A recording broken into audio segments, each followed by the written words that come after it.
The following broadcast is brought to you by Stimboost. Energize, revitalize, dominate.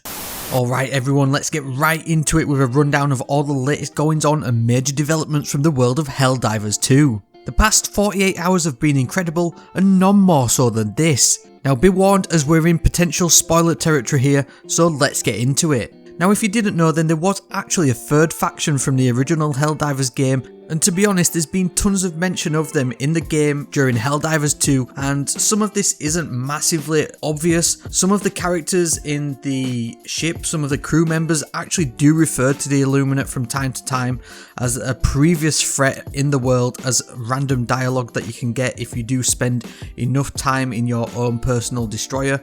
And this is obviously a reference to the first game, in which there were three factions for players to fight, which were the Terminids, the Cyborgs and the Illuminate. Now the Illuminate are known as a group of psionic aliens, also known as the Squiff, with a fondness for barriers, shields and protective technology, as well as sleek technological devices and projectile weapons. If this does turn out to be true, then we're all truly absolutely screwed, and we are definitely not ready to fight them, as we're going to be spending a lot of time circumventing the shields, circumventing the barriers, and basically playing a little bit of a different playstyle than we do now, which is a lot more of a run and gun sort of playstyle, and a lot more strategy and range sort of combat is going to really come into it to try and navigate the aliens' superior defensive abilities. Obviously we had the mech, which can do that to an extent. Obviously the minigun and the rocket launcher are pretty decent at mid-range, to be honest, and if that wasn't enough, then one of the main things that's come out in the last 24 hours or so is basically some images of the Illuminate from the game files. Now I'm going to go through a few of these on screen, and like I say, we just are not ready to fight these. This abomination, which is basically all I can describe it as, like, yeah, you thought Chargers and Bile Titans were bad, then you really just going to be having nightmares with one of these. Is well, not even one. We've all seen how bad the kiting is in the game. If you've got 10 of these chasing after you, then it's game over. Now fortunately over on Twitter, thanks to TCMF Games, there's potentially going to be a lot of ways that we're going to be able to fight the Illuminate, and from this account we have seen a number of new suits, weapons and stratagems and boosters that have leaked. Again, a few more spoiler warnings, but I mean, if you've made it this far, then you're in it for the long haul at this point. We've got a few more suits and battle armors that are coming in the name of the Combat Medic and the Groundbreaker, but one of the main ones that's got me interested is a new assault rifle called the AR-48 Truth Whisperer, which is a silenced assault rifle with a built-in suppressor which won't alert distant targets to the user's position.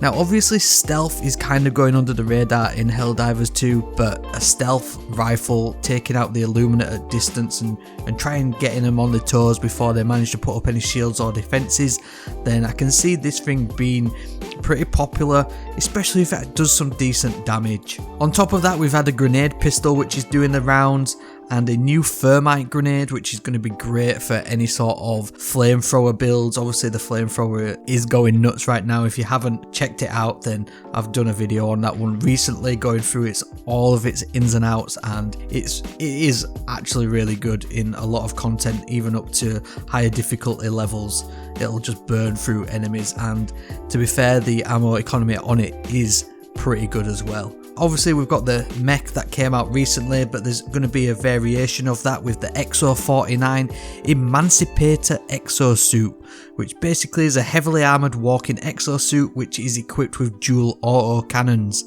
Now I've probably put up a few images on the screen from TCMF Games, and some of this stuff just looks absolutely mint. Now on top of that, we're getting a little bit of a closer look at the CB9 Exploding Crossbow. Now I think this is due to be released on the 14th of March with the next War Bond, and as you can see, it's got the explosive weapon trait. It does 150 damage and has 5 capacity for the magazine. Its recoil is negligible and it has a fairly decent fire rate by the looks of it.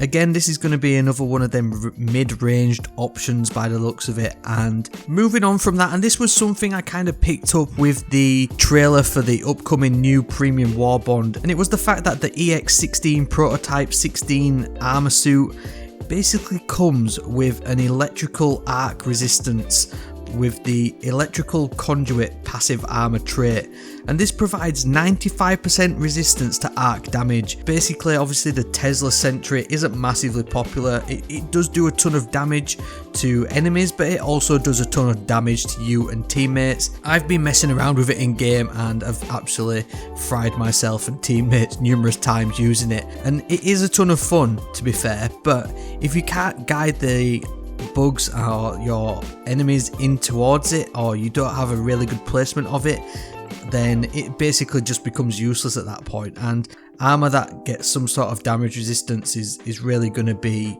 the way forward in terms of them sort of builds. Now obviously we've broke down a lot of loadout sort of stuff that's going to change in the game going forwards, but I came across a bit of an interesting post the other day over on Reddit and basically just to sum it up, they were going through, you know, how people should be looking at the stratagems and not just going for the 500 kg bomb and all that stuff. You want to try and limit your team's, you know, backpack stratagems to just 2. Just to sum up this post, support weapons are nice but take up too many slots in team loadouts, and basically use your eagle stratagems whilst looking for them. You can use these freed up slots that don't have your backpacks or your support stratagems in them to basically use offensive stratagems or sentries. Now again, in the gameplay in the background, I've actually been using a little bit of this, and getting sentries and the eagle airstrike stratagems just really makes a load of sense. Like, they have an absolute awesome amount of uptime, and the cooldown for them really is massively limited. Plus, you can even make advantage of this by getting the 50% extra cooldown on your destroyer, and then look for missions that have increased stratagem cooldowns, and these are really going to help to just manage your stratagem usage and basically maximize their uptime. Now before we finish off, I just wanted to do a bit of a post shout out to a video that I saw doing the rounds last night, and this was from Taco Night Shenanigans, and basically it's just an awesome cinematic experience of the, what should I say, the Taco Night Shenanigans that basically went on over there. And if you haven't seen it, I'll leave a link to it down in the description. It is absolutely immense, and the editing and everything basically is top tier. Go and give this person some love. Go over there, show them some love, subscribe to them, and, you know, help them achieve their goals basically. But that's it now. That's all we've got time for. Yabbered on a little bit, but we've got a lot coming up this week. There's a lot of changes, potential new enemies factions coming, new weapons definitely coming with the premium war bond later on this week. So let me know what you're interested in down below in the comments. Subscribe if you want to see more news and Helldivers 2 content, and if you did enjoy this news video, then I think that you probably would enjoy this one next.